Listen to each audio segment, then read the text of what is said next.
beginning of the year surveys that teachers require students take, they're like the first test of the year. You suspect that they're right and wrong answers, but instead of being forced to memorize and recall these answers, you're the one providing them.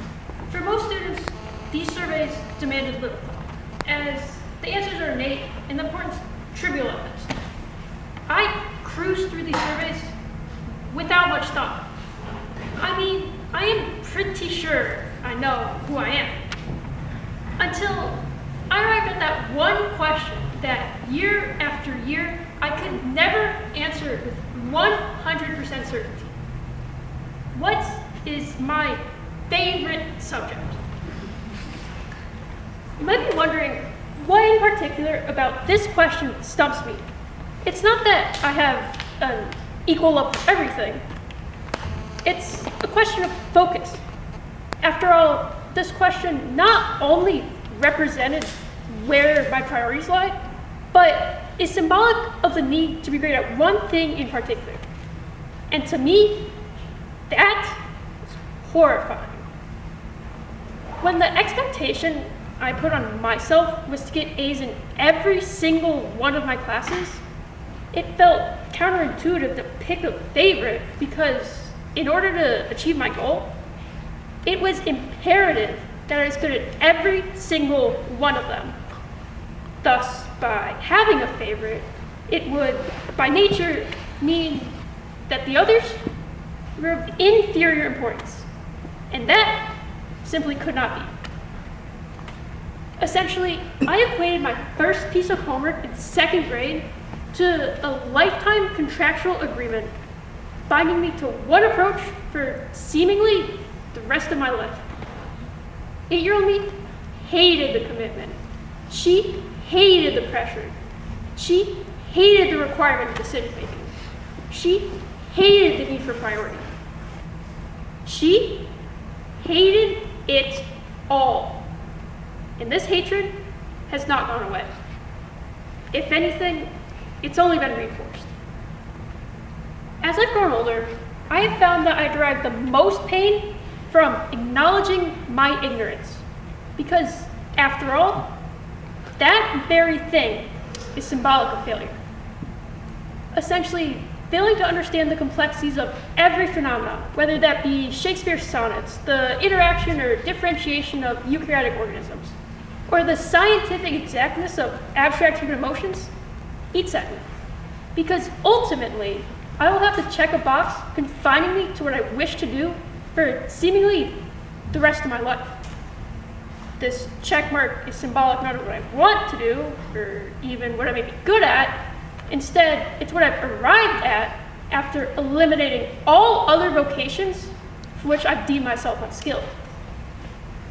The limited capacity of the human brain, coupled with our life expectancy, greatly intensifies this displeasure. For I know that there's simply not enough life in me to know everything. I can best describe my struggles as the fear of specialization. To me, specialization means I have to choose. In what direction do I move forward, and what do I leave behind? Specialization fundamentally requires decision making. And when you spend the vast majority of your childhood preparing for one decision, the gravity of suddenly having to make that decision is unquantifiable. To me, and many other students my age, good grades are not to be strived for. They're required. The only explanation I can muster for such an irrational fear of failure is that it delays the need for prioritizing and decision making. I mean, if I can successfully write a literary analysis on The Crucible and code an app at the same time, then I don't need to declare what I'm good at and focus on that one thing in particular. Essentially, there still exists time for me to decide until time runs out. There will come a day in my life where that decision will have to be made. What do I want to do with the rest of my life? I've yet to accept that one day my grades won't matter to me anymore, because I would have done the very thing I'm so afraid to do now. Specialize.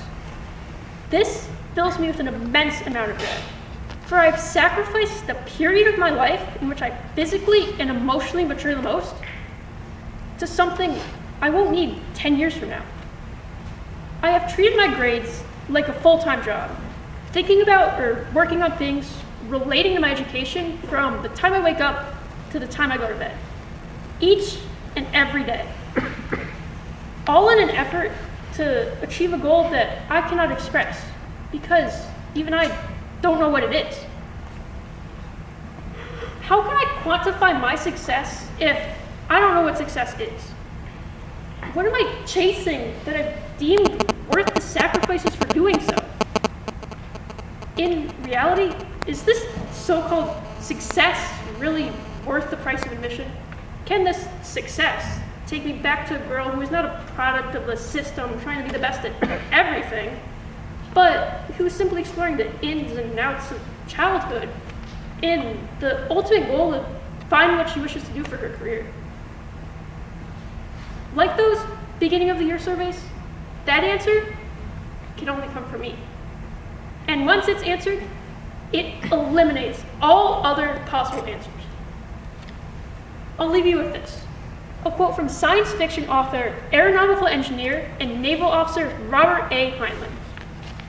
A human being should be able to change a diaper, plan an invasion, butcher a hog, con a ship, design a building, write a sonnet, build a wall, balance accounts, set a bone, comfort the dying, take orders, give orders, cooperate, act alone, solve equations, analyze new problem, pitch manure, program a computer, cook a tasty meal, fight efficiently, die gallantly.